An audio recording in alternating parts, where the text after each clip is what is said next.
Media News Live. So glad to be back with all of you. Do us a favor, and if this topic is something that you are, and your friends are like, you've got to watch this. Rob's on. Oh my gosh, Rob is on. Make sure you call them in down below. Spread the love across the interwebs. That helps out the show. But I am so excited to be here again. I've been down for the count. Down, but not out. Grace, how are you doing? Thank you for holding the fort. I don't know if I held the fort. I think you did. Jeff and I very efficiently took turns being ill, and he had the good manners of being out of town while I wasn't feeling good. So we only had to cancel the show for him. But seriously, right. I think we would have had to cancel 2 weeks in a row if it wasn't for that. So, but we're happy to be back, and we're happy to be here with our friend Rob. I know. I had to rewrite all the notes because I was like, fresh from Podfest. I was like, nope, nearly fresh, almost fresh. Kind of fresh. It's not stale. Kind of fresh. Like, yeah. So I want to do a shout out to some of our friends. It looks, I think, like Brian's got a new avatar. He says, "Good evening, all you lovely people." The life of Brian. That's Brian.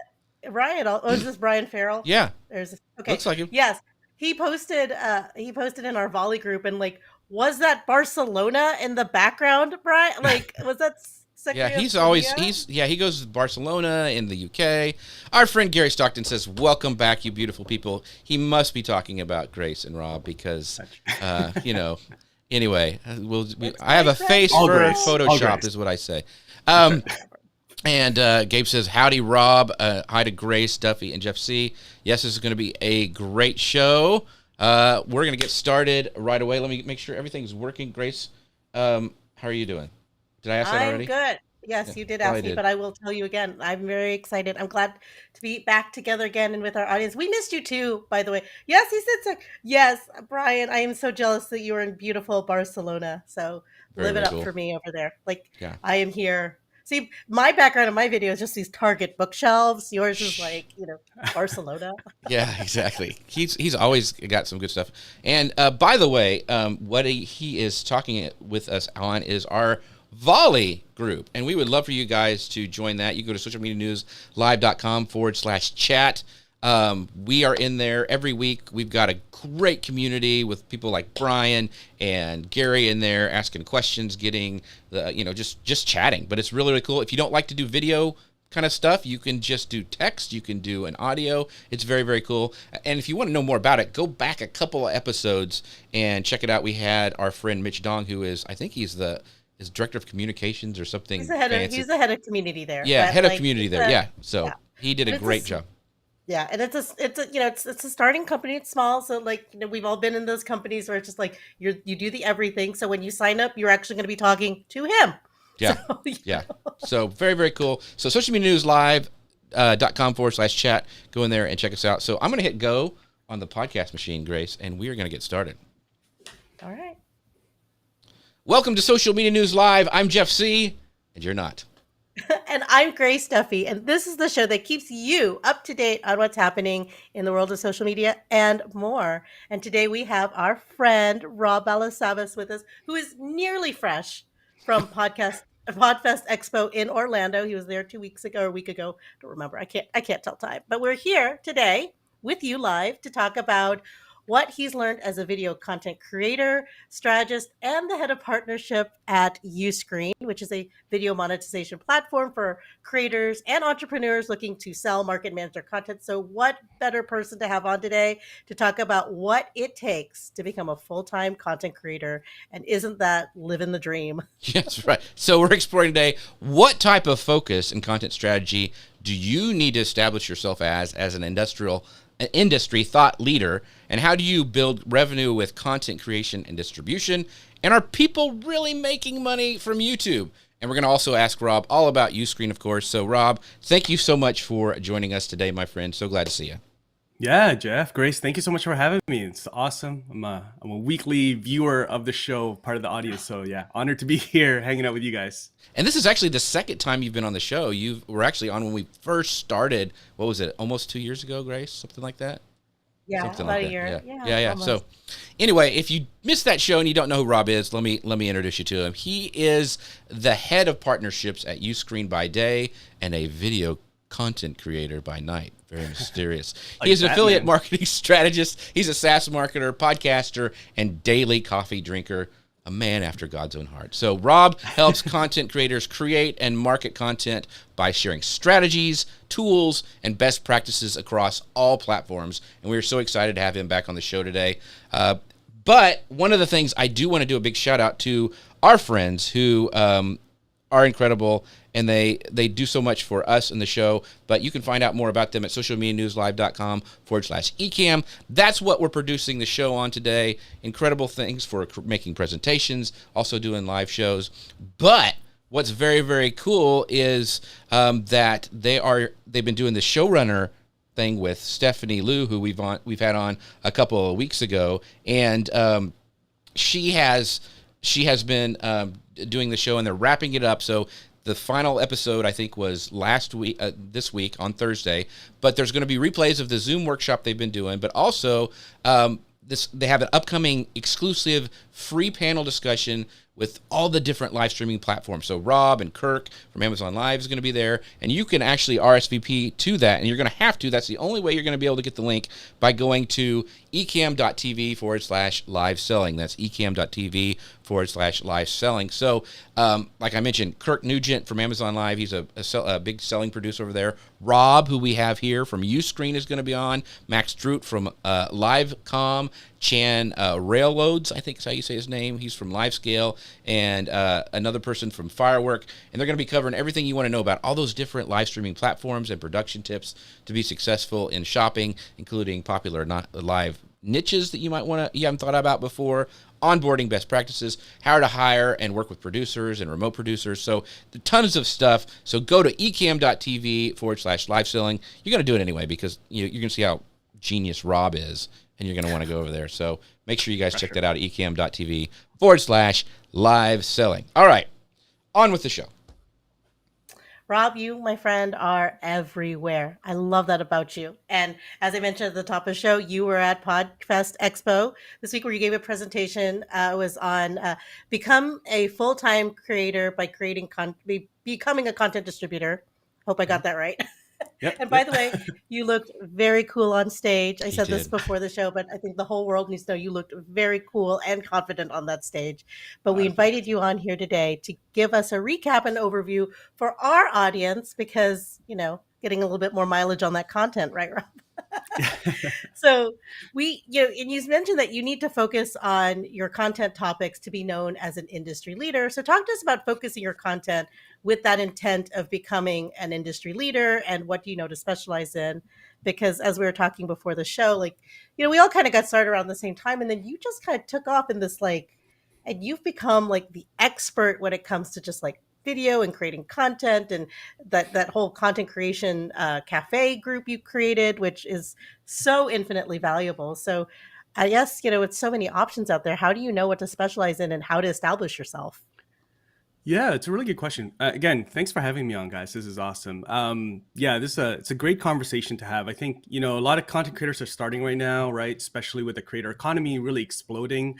And so a lot of people are, trying hey, what do I do? What should I talk about? Some people usually meet one of two people. Either they have no idea, okay, well, I don't really know. What can I talk about? What can I talk about? Give me some ideas, give me some inspiration. And then there's the other side of the coin, which is I have too many ideas. I want to talk about this and this and this. I'm really passionate about this. And so, I think when I first started, and I can only speak to my own experience.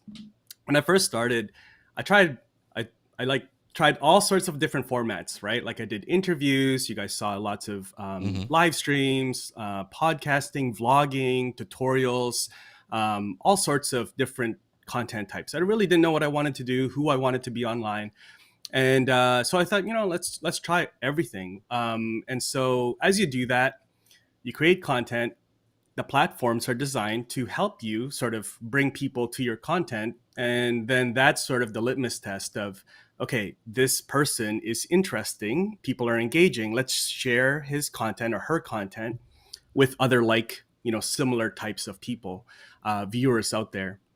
And so what happens then is that people then start talking back to you, which is kind of cool. And that, that starts happening, and you start engaging with your audience and the people that are starting to follow you, and you start learning about them.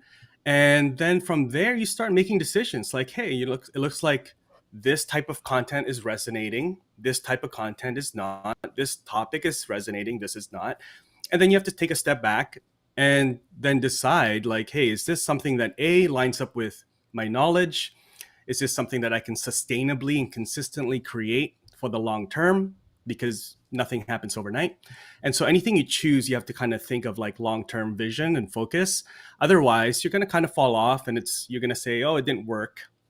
And so you have to decide on that. And then also, almost as important as those things is there a business that can be made behind all of this content that I'm about to create and invest time and energy and resources in? Because that's really important. It's not about the money, but money is a tool that you need to use to grow your audience and grow your reach and spread your message. So, it's a long answer to your question, Grace, but I think that's probably the best way that I would suggest. There's obviously other things. There's research tools out there. There's different things that you can use, SEMrush and TubeBuddy and all these other research tools to see what is going to work out there. What topics are people going to be looking for? The reality is though, like everybody's looking for everything, all the topics, you can create.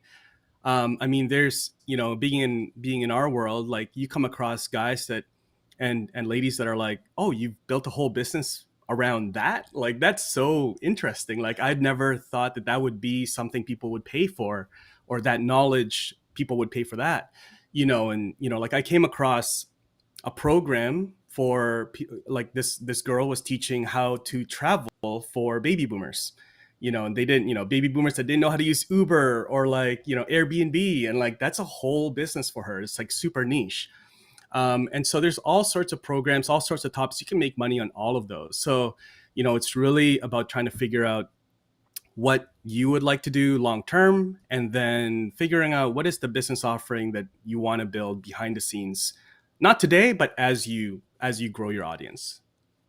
Yeah. No, that's a good piece of advice, and that actually segues into my second question. Yeah. Because we've all been in the same industry, and we know people in our industry and people in our personal lives who seem to jump from thing to thing. And I mean like not like video to blogging. I mean like thing to thing to thing. And whenever there's a new pad or platform, not only are they like the expert on it, now they're writing an ebook, and they're creating the first ever summit, and we all want to get on the next big thing. We all do. Like you said, there's a lot of different opportunities out there.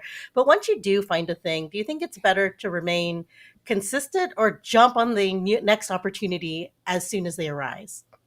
Yeah, it's a great question. Yeah, there's a lot of shiny object syndrome, right, happening, Right. especially, especially as content creators. It's kind of it's like such a fortunate thing that there are so many opportunities. It's also a bit of a curse, because then sometimes we're taken away from the things that work because we want to try the new shiny thing that everybody's talking about, And so, I think, sort of talking to a lot of larger creators, full-time creators with teams and businesses in place, like they're quick to test new platforms and new strategies, but they are also very quick to shut it down if it doesn't work, right? So rather than adding lots, they understand their bandwidth and capacity, and also understand like the numbers, the bottom line. And they're very like, they tend to remove a lot of things. Like, hey, this isn't really working. Like, I know this might sound cool and like it makes us look really cool and we're in the forefront of something, but it doesn't really fit our long-term plan. So I think that's really important. First things you have to establish, what is your long-term plan? Like, what is the thing that you're building, maybe the 2 or 3 things that you're building as far as revenue streams as a content creator that you can see and has proven to work. And before you start adding other things, test it, see if it works. And then if it doesn't add to the long-term plan, then stay in your lane. It's not in your lane. It's not going to add to you. It's just going to add work. It might bring you to a couple new, conferences to speak on different things, but it's not really the long-term thing that you want to do. Like, real life example, it's going to be polarizing, but like YouTube Shorts, right? It's like, okay, Yes. YouTube Shorts, right? Is that for you as a channel? Is that for you? Is it going to affect your channel? Is there something that you can use it for? Does it fit your sales funnel or your distribution plan for your content? If it doesn't, but it does give you additional views, but it's not really adding to your long-term business, then maybe it's not for you, or it's not for you right now, right? So yeah, it's just, I would say, to answer your question, Grace, like consistency, staying in your lane, is the way that I would go. So consistency on topic and subject matter and goal, but try different things as they come up. But you know, Yeah. I'm gonna be polarizing too. It's like when social audio came out in Clubhouse and you had people running to there, and you're just like, okay, Yeah. that's cool. And the people that have done well with it, they were using it to build something else, right? They were Right. using it Right. as a way to uh, an accompaniment to something else. So So Yeah. I wanted to pull up a couple questions because this kind of goes into Sure. our thing. So so a lot of people, Ross Brand is in the house too. So, and the cool thing, I'm going to be talking with Ross in about an hour after the show on a panel that Nice. he put together. But he says, I met Rob at VidSub several years ago before he was so famous. So, he also says he met Jim Fuse, who put on actually from Dealcasters, who we've had on before as well. So that's one of the things I want to talk a little bit about is about community and how important it is. So your talk was how to be a full-time creator by becoming a content distributor. So first of all, what does it mean to be a content distributor, and how does community play into all of that? Yeah, that's a good question. So content distributor. So a lot of us, myself included, for the last, however long you've been creating, I've kind of noticed during the pandemic, there's a lot of new creators. A lot of them are focused on creating like really slick content, which is all good. Like I think we should all strive for excellence in the work and the body of work that we're producing. But I think a lot of creators now, as they're maturing, they're starting to think like, wait, when you hear these conversations between creators behind the scenes, it's like, hey, yeah, I don't know, I want to build a program, I just don't know what's free, what's paid. Hey, yeah, I want to do coaching, but I don't know, what should I give away on YouTube for free? What should I save for the coaching and in private consultations, my paid sessions, right? And so this is really a question and conversation about distribution, Mm-hmm. right? You can create content, or is it free, is it paid, and all that. So should it be going on my podcast, should it go into YouTube Shorts, TikTok Reels, what should it do, right? And so this is a distribution thing, and this is a strategy with how you distribute that content. So again, bigger conversation, because a lot of creators out there, they're burning out, they're building a lot of content, creating a lot of content, not getting that much in return in terms of ROI for their business. It's not leading to revenue, which again, sometimes revenue, for the last little while, revenue and money are, among creators, is kind of a taboo conversation. And so hopefully we're starting to, I think there's more and more, that's becoming more of a normal thing to talk about revenue. Yeah. So as far as like, content distributor, you really have to look at yourself as like, okay, if you are going to be going full time as a content creator, just like any business, you can't just think of like, if you look at like, any company out there, it's like Apple, like, all right, let's just focus on making a really nice product. And then they don't think about, how do we distribute this to the rest of the world? How do we sell it? Like, how do we get it in the hands of people so they can touch and feel it before they buy it, right? So all of these things are really a distribution question. So as a content creator, if you want to go full time, you really need to, be educated and really educate yourself, and listen to folks like you guys about distribution. So then okay, well, this channel is an awareness discovery channel, like this live stream, podcast, TikTok Reels, YouTube. All of these platforms are really a discovery platform. You get discovered, people looking for content that you might be creating, and then you build an audience that you can then take to your revenue channels. So revenue channels are like memberships, courses, coaching, your affiliate program, your events, right? Anything where it's then revenue. You have to build that off platform, right? And so that's the struggle, and that's sort of the friction between content creators and platforms at the moment, if you kind of listen to the guys that are in the middle of everything. So where community kind of fits in is another, community can be free, can be paid. A lot of people will say like, hey, YouTube is a community. Kind of is, right? There's some regular viewers, there's a community tab, but it's not a true community where you can go in and you can start threads and things like that. Facebook groups, Discord, Slack, that's a better place for community. And so as soon as you can, my suggestion is take the viewers that you have, subscribers, and bring them into a community. Sort of the idea where, when I first started creating content was building that Facebook group. I was like, all right, cool. Like we can all meet each other and hang out at like, on live streams and these places. But then like, hey, let's go to a place in between those live streams, in between watching videos. There's a home base for all of us to kind of come together and have conversations and deeper conversations, right? And you can make those connections. Yeah, I think And your that's groups are very valuable. The Content Creator Thanks. Cafe one that you yeah. have is incredibly valuable, and it's a great community. It's a great place to just ask questions, test things out. I ask questions in there all the time. She does. And Yeah. we have to I'm shut her needy. down sometimes. So needy. I'll So go. needy. So I wanted to go back a little bit to you mentioned, a lot of times creators, we have this shiny object syndrome and we try to jump Yeah. on the newest thing. And I think like with you, the kind of example you've set, and when you've been in the game long enough, instead of jumping on the shiny object syndrome, you think of like, okay, will this tool fit a need that I want? So like we've been pushing every week the volley, because for us that met. It wasn't because it was the newest thing. I waited to see what it was. I know Mitch in there, and I know his, his work ethic and everything. And it met a need for us in the community where we could come together. There's tons of different tools that could, you could do Voxer and just do voiceover, but it met a specific need. And I think having that shift of mindset where you go and you look and you say, okay, this tool, it's not just shiny, but it fits a need in my community. Because that's, I think, the thing we're going to be talking about as we continue this year is how important community is. And back to your last point, Rob, you talked about, okay, how do I, it sounds kind of skeevy to monetize my community, but we all have to make money. And a lot of times providing value, people are happy to pay for being part of a community or whatever you're giving.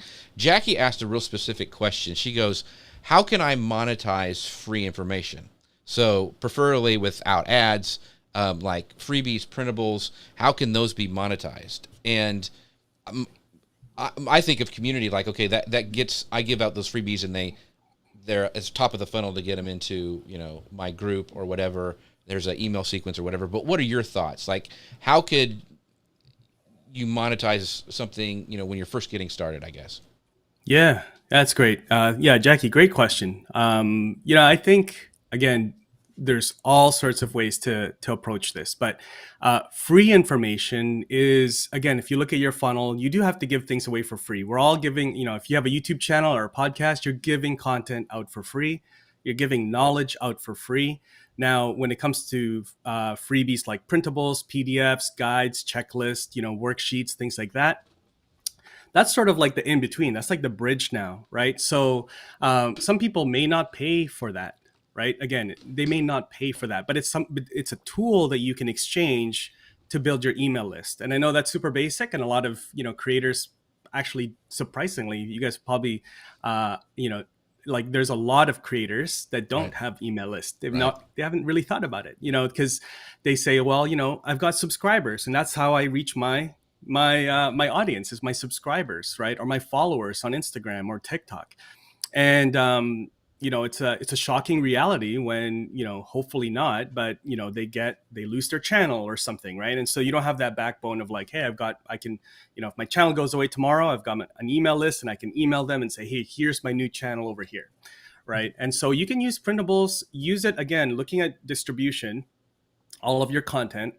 If people are not paying for, a quick 1-pager or 2-pager guide, then you have to use it. You have to think of like, how do I get people from these discovery platforms over to my revenue platforms? And so you need a bridge, right? You need to start building trust. And so giving them your printables as a lead magnet is probably the most simple way to do that. In exchange, right? It's a value trade. So you exchange your printables, your guides, in exchange for their email address, right? And then that way now you can send them a thank you and you can start nurturing that relationship, and you can say, hey, you know what? There's actually a free course. And then if you found value in that, and then so it's just a basic value ladder from there. And that's how you start using those printables. The people don't, this is like, again, something I shared at VidFest, that a lot of people don't really pay for content. Like when they're paying you, they're not really paying for your content, because most of us here have content out for free. So what they're actually paying you is probably one of three things. They're paying you either for access to you, right? Coaching, one-on-one coaching, small group coaching. Second, they're paying for community. And I know, Jeff, you said, well, why would people pay for community? People pay for community because they want to be really in a place where it's less noisy, and Right. they're in a place where they feel like they're among peers or people higher at a sort of the next station, next level that they want to be in. And so they'll pay for that exclusivity, right? And then the third thing is they'll pay for the organization of the content. So it may be the same content on YouTube, but the organization of it, of like, hey, here's step 1, step 2, step 3, and you're done. The ability to save time for them trying to figure it out themselves and organizing it, they'll pay for that organization. So those are the 3 things. So rather than trying to commoditize your content, think of the other, like, what is the actual reason people are joining here, right? It's those 3 things. And there's a point I wanted to make that Jay Bear said a long time ago that it's always stuck with me. He always says, just because you give out the recipe doesn't make somebody a chef. And so that really made me think of like, okay, that's really great, because when you first get started, you're always nervous. Like, I'm giving all this stuff away for free and I've got competition and they're going to see my stuff and they're going to take it and steal it. And honestly, that doesn't happen. And the sooner you can get over that, the better off you'll be. But Exactly. Exactly. and so we've got a couple other questions, Grace, I want to pull up before we go to your next question, Grace. But Ross goes, he agrees with Rob. The revenue discussion is one that creators really need to have. And I see more and more transparency happen to that. Especially when we were at, we were in the Amazon room a lot for the Dealcasters guys at VidFest. And for me, so I jumped into doing Amazon line videos because I struggled with YouTube. And for me, when I upload, I almost instantly see money. And I've never seen that before on Amazon. And being able to talk with other people going like, listen, keep your YouTube channel, but try this too, because this is what's happening to me. I would have never have done it unless of that transparency that happened with my friends and colleagues in places like that the Dealcasters put together at VidFest. So I think that's a great point, that we do need to talk about money more as creators. So Grace, you had a question? Yeah, I wanted to bring up Brian's question. This is a callback to our earlier topic about, not being everywhere and being very specific and staying in your lane. So Brian Farrell asks this: what do you do if the analytics are telling you to create more of a content type that wasn't the direction you wanted to go in? So I guess this will just be like if the algorithms are telling you to make more video and you don't necessarily want to do video, or more quote posts, and you don't necessarily want to do that, I guess. So yeah, it's a great question, man. I'm sure all creators come across this where it's like, man, I would like, it looks like this is really popping, like this video on this topic, it's really popping, or like this particular thing within your video. From experience, and also talk to other creators, it's, if you chase that like that metric or that opportunity, it tends to be a short-lived, sort of success. What happens is that, yes, there's going to be a lot of searches. What happens is, if you're not really excited about that topic, you yourself will find like, you may end up, the worst thing that could happen actually is that it does really, really well. You can create more content around it, does really, really well. And then you're kind of like cornered into that topic that you really hate, or you end up hating because you're not able, when you talk about the actual things that you enjoy, it's not working. It's not getting the views. It's not, blowing up. And so now, to get views and to get the reach that you want, you have to keep doing this thing that you don't really enjoy after all. And so that's just, that's just the reality out there. And so what you may want to do, as I've seen this work really well, is like, you may want to touch on that topic, but then take a step back of like, who is this person? What other topics surrounding that particular topic can I talk about that I might actually enjoy? And if it is, then, sort of like blend it, right? So use that as like the lead in to, getting them, into your channel more, but then slowly talk about these other topics that you then enjoy, sort of like, not a clickbait, or like, but, bring them into that topic, address it, but then say, hey, by the way, if you're thinking about this, here's some other things, here's some other ideas that you should consider, A, B, and C. And then you can kind of go into that, right? And then create more and lead them down that path, right? So, but yeah, hopefully that helps you, Brian. Yeah, that's great. I wanted to pull up really quick some more comments. Our community, we talked about community a lot. They're awesome. So so May says 100% I'll pay for community. So we really hesitant to when we talk about this that, oh, it's going to be kind of icky, but people will pay, like you said, for community, for a place where they can ask their questions and where they can belong and relate. And as well as our amazing friend Chris Stone, one of the Dealcasters, we hung out with at VidFest. Yes, he goes, yes, paying for a community can provide tremendous value. Yeah, you can. I've spent a lot of money on community and courses, and because I wanted to take a shortcut. Is pretty much, what you do. And so what do you have more of, time or money? For a long time, I had a lot more time, and a lot of times it's still that way. But investing in yourself is something I think that we also don't like to talk about a lot because, it seems like we shouldn't spend money on the business, on us, but a lot of times that's what can take you to the next level. So thank you guys for your comments. You guys are awesome. No, and a few weeks back, we did a show all about basically paying for community, the masterminds, the mentorship, counseling, all that. So I'm not afraid to talk about it. I make Jeff talk about Grace it. Grace is not scared to talk about anything. So. I'm not afraid to talk about anything. And I'm going to talk about money next. Right. Because we hit on this revenue topic. And so I think we need to talk about, now we all know, because I've done this myself, you can create content all day long and never monetize it, which is definitely possible. And being a full-time creator means being able to sustain yourself and the income you need as a creator. Now, this requires a shift for some people from a desk job to a creator for some of us. Now, you and I both work for companies. You at Ustream, me at Restream. And so, but then you create all of this amazing content that's so natural and organic. And you're talking about being a video creator. You talk about your life. You talk about your lovely family. You talk a lot about your beautiful wife and just this life that you have where you are. And like many of us, you also have, a love of fancy coffee. So how do you balance your energy and your creativity to make sure that you're giving enough time for your content? Because as we both know, when we're working for companies, you give a lot into the job. You put a lot of pride into it. You put a lot of effort into this family. You put a lot of effort into everything else. But so, how do you balance that energy and that creativity when it comes to, building your own content? Yeah. Great question. I think everybody probably has at some point, to some degree, you have to kind of balance like your personal life, of course, with your business, with your work. I mean, for me and you, Grace, there's sort of three things. There's like, our own content, there's our day job, and then there's obviously our personal life. And so, I mean, there's a couple things, the main thing that I've learned is, really blocking time. So really protecting the time, like, my weekends, you won't see me working. If you see any sort of like social post that's work related, it's probably scheduled during the week for the weekend, so I'm sort of like shut out from work. That's just by intention. And then also, working from home, that brings a whole world of like boundary issues of like, all right, when do I start? When do I end? When's this? And so really protecting time, as simple as like, all right, I'm going to be available for dinner by dinner time. Right. I'm not missing dinner, right?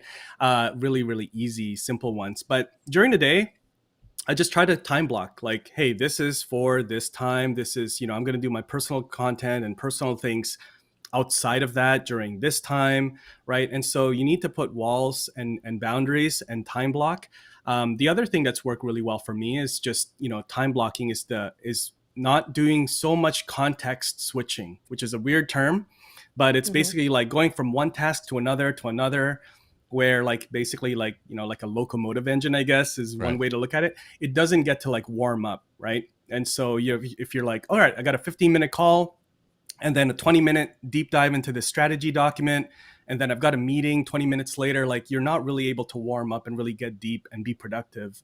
And you're actually like probably like just mentally in a very weird space. If you're doing things that way, you're always going to be a little bit stressed and anxious unnecessarily. So, those are some simple things. And then as far as just creating content, it's just like, I think what you said, Grace, just kind of organic. I try to make it as simple for me as possible. I try not to, if you guys watch any of my YouTube videos on my personal channel, there's very little editing. Some of them are like one take.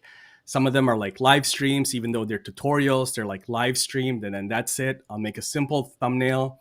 And so I think simplifying your process and not getting too hung up on one particular piece of content, and like really making it perfect, has helped me just, all right, cool, that's done. let's publish it. It's done is better than perfect. Very Right. cliche. It's done. And then let's get on to the next one. Let's get on to the next one. And just keeping consistency. The more consistent you get, the better quality your content becomes, even if you're not spending hours on it. So, that's probably some of the things that's helped me anyway get to where I am right now. What Very you said. valuable.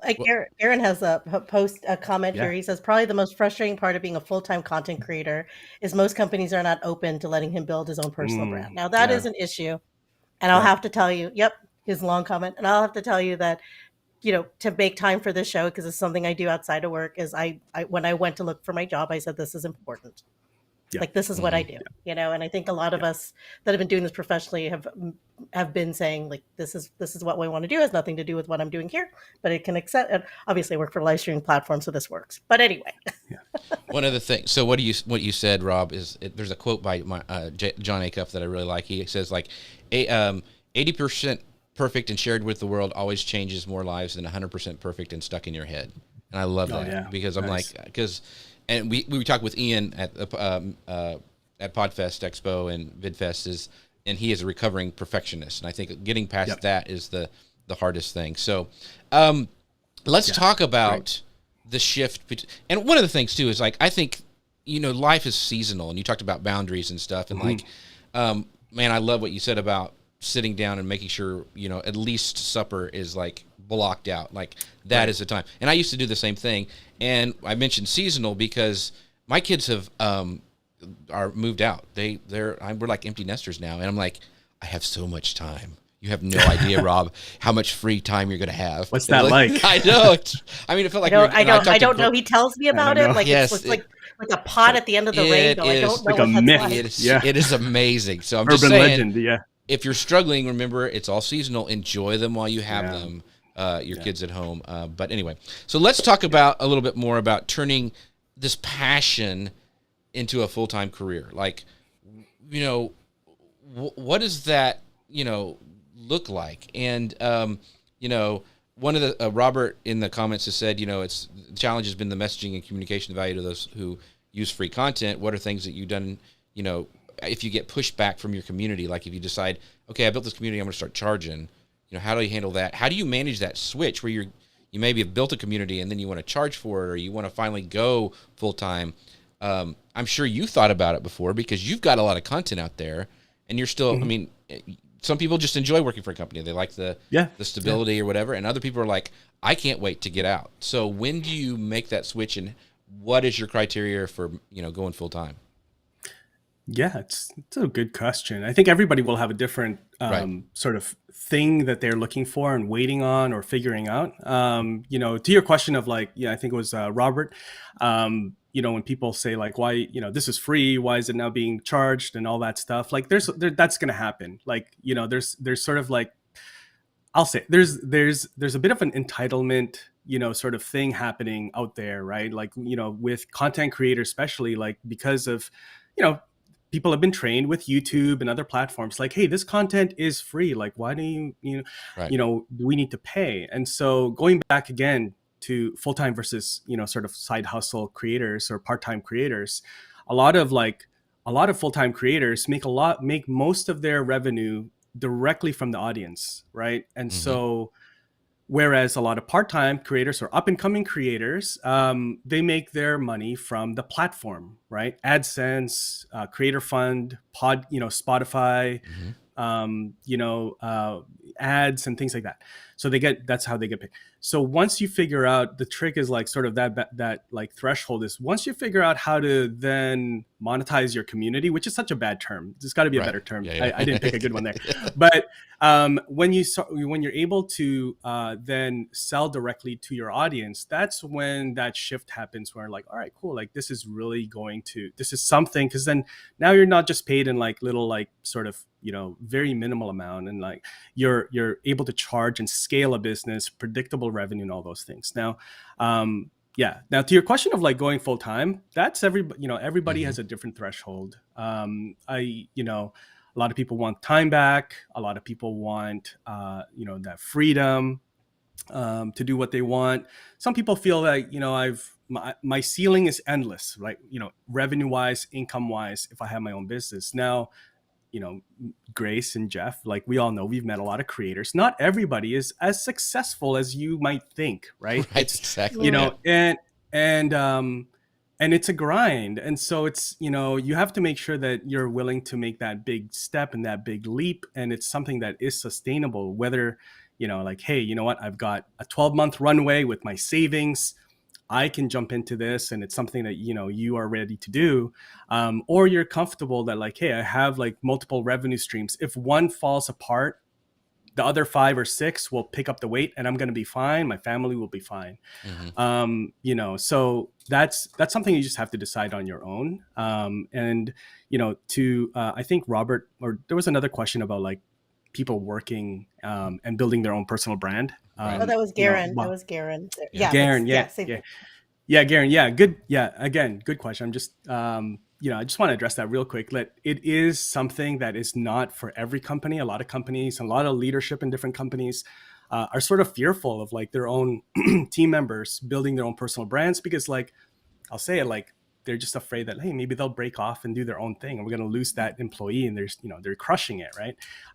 Whereas I think a lot more forward-thinking companies are now open to it, because they understand that where our employees go, if they're building their personal brand, our company name kind of follows along, right? Like wherever Grace goes, I know she's with Restream, right? Wherever I go, I'm usually introduced as like exactly what you see on the screen right now, Rob, and then Uscreen is in the same sentence. And so I think a lot of forward-thinking companies that understand, especially if you're in the creator space, and your brand is serving creators, it's usually encouraged now, and it's kind of moving that direction. So. Yeah. I think also the thing when you were talking about it's different for everybody else is, what is your definition of success? And not looking at your peers, not looking at what you see on Instagram, but what is your definition of success? And my thing was, I wanted to be able to go to all my kids' games and stuff. That was it. And I didn't want to have to say, what do I have enough vacation days? Do all that stuff?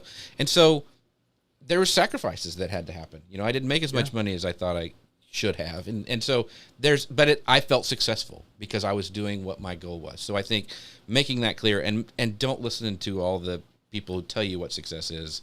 It's what success is for you and your family. So anyway, we need to move on, Grace. This is so good. Oh, this is such a good topic. I know. But our next section, we'll go through this real quick because it's about YouTube and money and making Taco creation. Now, YouTube has made some bold strides over the years about helping monetize helping creators monetize their content on the platform. YouTube is a very tricky, compared to a lot of other platforms, it is a tricky platform to manage because like there's so much research and competition and whatever. So, one of the big questions we get is about how do you really make money being a YouTube creator? And then there was a question or a comment from a Facebook user. It says that they just didn't come up in my side. And so it says, do you find optimizing videos for keywords and search as important as a past on YouTube? So it's kind of two different questions. But so I guess the first one is like, how do you really make money as a creator? And then how do you, I guess, overcome, like there's just a lot of work when it comes to YouTube. And that from being at your previous company. And then I know that too from managing our company's YouTube. I'm just like, this is my full-time job, people. Yeah, exactly. Great questions. Let's, I guess really quickly, let's talk about the keywords and optimization first. Whatever YouTube, I think what I've learned being sort of the inside of TubeBuddy, which is, it's all about YouTube. If YouTube has a field for it, like if it's like, all right, here's a title field, fill it out. Here's a description, fill it out. Here's tags, fill it out. Then fill it out, like use it, right? Use it. That's why they have it there, right? They want to use that data. The thing is, YouTube has more data than you can put in. Like YouTube is going through your videos and they're like taking frame by frame where you're at. If you're vlogging, it knows like, all right, cool. Like that looks like, this landmark. All right, cool. Like you're not tagging that was, Times Square. But YouTube has already tagged it as Times Square. They've got algorithms, they've got AI happening, more than you can imagine. And so YouTube already is optimizing your videos. They're already categorizing your videos, even if you don't do anything with it, right? But it does help, right? So you want to put on all those things and fill it out. How much each of those things, each of those it's meta tags, right? So like your title, description, tags, all those things, chapters, um, they count, but they're not all equal. They don't all carry the same weight, right? Like your thumbnail carries a lot more weight than your tags, in my opinion. Might be polarizing or conflicting with what you guys think, but you know, they all count, but they all are not equal. So if you are limited in your resources or time, then there's a few things that you want to focus on: thumbnails, title, your description. That's it. Like make sure at least those things are done, your tags are done. And then, and then let it go, like let it, publish it. Right. So hopefully that answers your question. If you guys have any follow-ups, let me know. But Grace, you're asking about YouTube and money. Yes. Well, so here's the big elephant in the room. Okay. Rob. So I think how much can you really make by being a YouTube creator? Now we all hear like, okay, Mr. Beast and Daryl Eves and like all these people, they're super successful, and it's great to hear their success stories. But let's talk about like you've been doing this for what, 45 years? Something like, I don't know. You don't have to give any numbers. I'm not asking for that. But like, let's be real. Like normal people, not Mr. Beast, not these people who produce television shows, but the people that are getting started like now and don't have a team. And we all know that there are these big companies, and not to put down anyone, but they have teams behind them, right? Like the people we know and admire, they have teams behind them. Trust me, running a YouTube channel, like I need a team. So it's not to put anyone down, but if someone is just like, I'm going to do this. I know what I want to talk about. I know how to do the videos. Like, is this really a viable source? Yeah. This is a great question. I guess the best way to answer this is like the way that YouTube works. And I think a lot of people kind of look at YouTube as kind of this one-dimensional thing. Like behind the scenes, there are so many different business models on YouTube. Like there's creators out there that is all about YouTube AdSense. They have nothing else happening. Now, the thing where things change really drastically here and like kind of the game changes is when you talk to a creator and you say, okay, well, cool. Like you have a really small channel. Like for example, I know this guy, Jason David, he's got about 6,000 subs on YouTube on his channel. He's got a music channel. He's creating his own independent music for kids. It's like a kids channel. But he actually has a very thriving business behind the scenes where he has new members signing up, like probably 20 to 30 new members signing up on a $20 per month membership. So this has been happening for about a year, 2 years now. And so when you look at his channel, it's like, this is a really tiny channel. Like, I hope that guy's, doing all right. But then when you actually talk to him, he's like, no, like YouTube is great. It's just, I don't really care how many subs I get. As long as I get views, and then people then go, if they watch one video and then they go to my membership and they sign up, that's all that really matters to me. Right. Mm-hmm. And so it really depends. You have to have conversations with people and really figure out what is their business plan.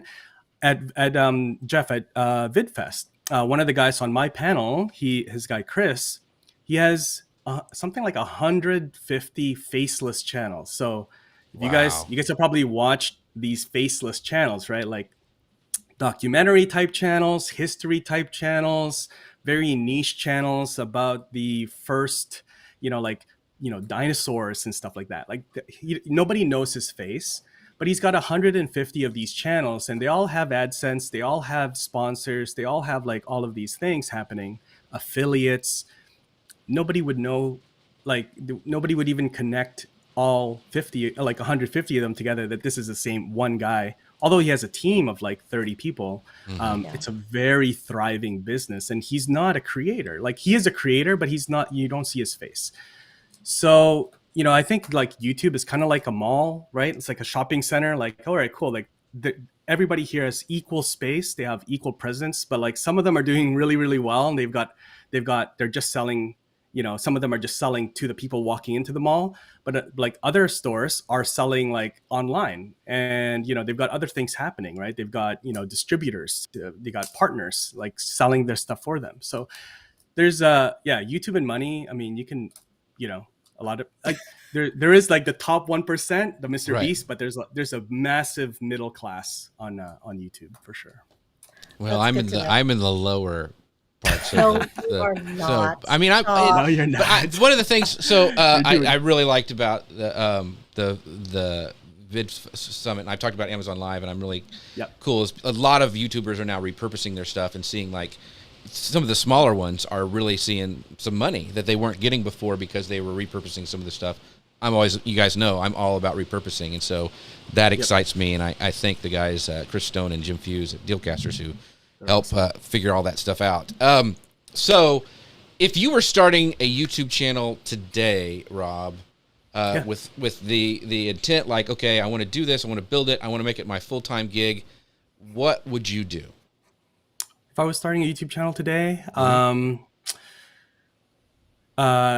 yeah, I would start creating. I would pick a topic, whatever topic that is. I would probably let's say I'd probably start, like with something really easy that I already do a lot. So like, let's say real life, I would probably start live streaming. Like, all right, cool. Like I already do live streaming at work. I understand live streaming. I know the tools and things around live streaming. So I would start doing that. Behind the scenes, the things that I would do before that, I would become an affiliate. Affiliate revenue is the first thing that you should set up as a YouTube creator. There's no requirements. It's monetized right away. So affiliates for the tools and services that you use. I would start a community off YouTube. So Discord, Facebook group, whatever, some place to take the people that are coming through my YouTube channel, where I can then engage with them and they can get to know me and I can get to know them. And then I would build one simple lead magnet, just simple lead magnet, so that I can at least start building an email list. And then that's really it. Then I would just, obviously create content, Very at cool. least once a week. Yeah. Cool. We got a question from our friend Chris Stone here. He says, Yeah. since YouTube rewards creators for watch time, do you feel that it's affected the quality of content, teasing people along to watch their videos longer? Yeah. Oh, yeah. Yeah. There's a lot of little tricks that creators are using to get people to watch longer and watch time. And yeah, absolutely, Chris, for sure. Again, that's the nature of YouTube, right? If you really are trying to teach people, you're kind of like, well, I want to go real deep and teach somebody, but then the platform itself kind of lends to watch time, and so you can't really go deep because sometimes there's like just the nature of teaching something. It's not always super like exciting and sexy and like Right. so you have to kind of take them off platform and teach them, where you can then kind of slow things down and they can understand and you can engage, and so yeah, you just have to understand what YouTube is how YouTube works, so you can leverage it. But yeah, great question. Yeah, there's definitely a lot of little tricks that people are using to sort of like get you interested in the beginning, and then like, by the way, let me you'll mention something in the beginning in the first 20 seconds, and then let me tell you a little bit about that in just a couple minutes, and then so that people stick around till the end. Little things like that. I love that, Rob. Well, So- Rob, we cannot have you on the show without talking about the elephant, the hat in the room. Right. Elephant head in the room. Yeah. Elephant hat. Uscreen.tv. So I've done some digging into Uscreen. It is so fascinating, but I want to give you the opportunity to talk about the opportunities for creators, full-time creators, entrepreneurs, businesses looking to sell and monetize and market their content on this platform. I want to talk about that opportunity there. So tell us all about it and how it works and who it's for. Yeah, awesome. Yeah, thanks, Grace. Yeah, so Uscreen is a video monetization platform. So, that's like the term that we put together, but really it's a platform where you can build your own sort of Netflix, right? And so you have video catalogs, playlists, things like that. You can then also monetize that by charging a monthly subscription or annual subscription. And then also you can build a community inside as well. There's a built-in private community built-in inside the platform. And then for a lot of the creators that are growing and building the revenue there, we're also building OTT apps. So what that means is like your TV and mobile apps. So Apple TV, Roku, Fire, your Android, iOS apps. We build all of that white labeled for creators. So they can control their content, their revenue. It's all predictable. So that's a little bit about Uscreen. So is the Awesome. content hosted on their individual websites or is it hosted on your platform? Where was the Good like? question. So if wanted to start a yoga channel, which would be hilarious, by the way, I would love. like and like That'd be great. where would I have to create a channel for like how to screw up yoga with Grace? Like, what are we doing? Yeah, no, we so there is a page builder. Really good question, Grace. Yeah, there's a page builder, so you can build your landing pages, your home page. We have a whole like we host all the videos. It's part of the the plans, and so yeah, everything is handled there. We handle payments as well. We have integrations with PayPal and Stripe. Integrations with different marketing tools and email capture tools and all those things. So yeah, everything is done. It's sort of like the hub for all of your membership content. So we Awesome. got a question in the comments here. It says, I've been using Uscreen. Oh, it's a comment, actually. I've been using Uscreen for virtual summit replay packages and monthly subscriptions for the past year and love it. So, Ooh. and a lot of people, I heard the Netflix thing. So can you tell a little bit about like what type of content creators use Uscreen and how they're using it like to grow their business brands? We talked, the comment here was like replay packages for their summits. What are some other ways that you've been seeing these people, use this for their community? Yeah. So yeah, replays for conferences, summits. A lot of corporations and organizers will use that. A lot of content creators will honestly just sometimes even just put up the same YouTube videos inside of their Uscreen account, and then promote it as ad-free content. There's no ads. There's no nothing there's no algorithms. You can just consume what you like. Some of them will create behind-the-scenes content or exclusive content. We have a lot of independent filmmakers as well that are creating, basically distributing their movies directly to the consumer and sort of bypassing Hollywood altogether. We have a lot of people that are in education, right? Entertainment. So again, just thinking of like the Netflix sort of experience, it's all videos. You can also clump together videos and group them together to make a course, so that they go through each video one at a time. And then also you can live stream inside, it's a live show. You can live stream inside of your Uscreen account, so that you can do exclusive live streams like Q&As or exclusive workshops for your members. That's awesome. I've seen a lot of big YouTube creators, and I follow a lot of tech people.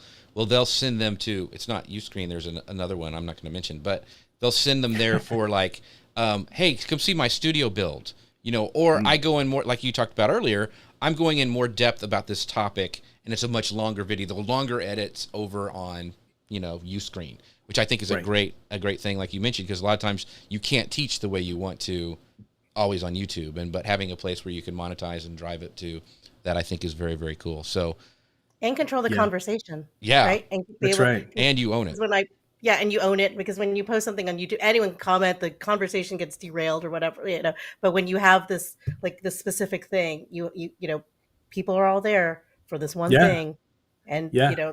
and everyone in the comments is there for that one thing. So yeah. Yeah, I'm Exactly. excited. We could put like all our episodes over on Uscreen, Grace, and Yeah. And then we can put it on my yoga channel, messing up your back with Yes. Grace. well, yeah, or fashion that. with I love Jeff. that. That would be great. Yeah, What was that, Jeff? fashion with Jeff. Yeah, Oh my God. I told you every show, Jeff has jokes. That was Jeff's joke. every time. Okay. I don't know. I wouldn't call them jokes. They're maybe something else. But Real I didn't follow ideas. your joke Yeah. last time, so I wanted to acknowledge your joke this time. that's Jeff. okay. Very, very good. So, as we wrap up, Rob, where can let's mention all your channels, because yes, Rob is amazing, who's over at Uscreen. You can find him at uscreen.tv for you guys listening on the podcast. But what are some other channels? Like Grace has mentioned them earlier, your Facebook group.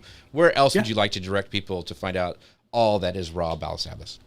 Yeah, I'd probably say LinkedIn. So just copy and paste my name into LinkedIn. You'll find me there, and also Instagram. And then other than that, just everywhere Uscreen is, YouTube, Instagram, and we have a Facebook group as well called Uscreen Insiders on Facebook. So head over there. Awesome. Good group. I've joined. I'm Yes. wherever Rob goes, I go. So like, I'm in the- Come on. whatever group Likewise, you're in, I'm in, likewise. right? Yeah, like I'm a Rob fan. And Chris Stone says, fantastic discussion as always on Social Media News Live. Thank you so much, Chris. We've got so many people who had so many great comments. Gary says it's been enlightening. Ross has a question. He says, can you put your Amazon links in Uscreen replays? Oh yeah, absolutely. There's actually a e-commerce feature, so you can, in your videos, you can say, like, if you're doing a tutorial on a particular thing, let's say, I can't pick up this battery, right? Like, hey, by the way, guys, here's the 3 best batteries that I would suggest. This one, by the way, you can grab it here. And then there's a little pop-up similar to YouTube cards, a little pop-up that will appear where you can send them to wherever you want, Amazon, an affiliate link, another video, another website, So yeah, good question. Yeah, it's called e-commerce, Ross, e-commerce feature. Cool. So a lot of people Uscreen.tv, right? Is that the URL? Uscreen.tv. Yep. Excellent. Perfect. Check it out, everyone. I was so impressed, blown away by it. So a lot of people are saying thanks for answering Robert says thanks for answering my questions. You know what, guys? We usually post a show early. We usually talk about it early when we're not sick. But go into socialmedianewslive.com/chat and join our Volley group. It's free, totally free. Nothing. We don't even push anything on there, but it's a place where you can ask questions early. And if you've watched the show in the past, I can actually play your questions on the screen where you can ask your question of our guest that is coming up that week. So if you guys asked some great questions today, if you'd like to get early access to ask your questions, socialmedianewslive.com/chat is the place to go. Once again, Rob, you were fabulous. You were an amazing speaker. So, by the way, if you are an event organizer and you need somebody to speak about any of this stuff, Rob is your man. He did a great job at VidFest and PodFest. And so thank you for your time today, Rob. We appreciate you. And Grace, I'll let you have the last word. Oh, well, Rob, thank you so much. I'm going to repeat what Jeff said. It was so excited to have you on the show to talk about everything you're doing. You are everywhere. Our next show is Friday, June 17th at 11 a.m. Eastern, 10 a.m. Central. And we're going to have Jared Easley on from Podcast Movement. We're going to talk all about what's hot at this year's conference. Of course, it's in Dallas, my neighborhood. So we're having him on to talk about podcasting industry trends, what are the things people are talking about or interested in, and also how to stand out in a crowded space. So tune in next week. Awesome. Don't forget our sponsors, Ecamm, socialmedianewslive.com, Ecamm. Thanks, everybody. Thank you, Ross. Thank you, Robert. Thank you, all of you guys. Brian, all of you in the chat. We'll see you guys next week. Bye, everybody. Bye, everyone. Pro camera and then bring that into Zoom via Ecamm Live's virtual camera feature. So you can add your logo to the corner, and you can even add a QR code or swap it out with your social media handle. In fact, you can drag and drop any image or video, even GIFs. And you can add a PDF, PowerPoint, or Keynote presentation here. So you don't need a videographer, a producer, or an editor to level up your Zoom meetings. You just need Ecamm Live.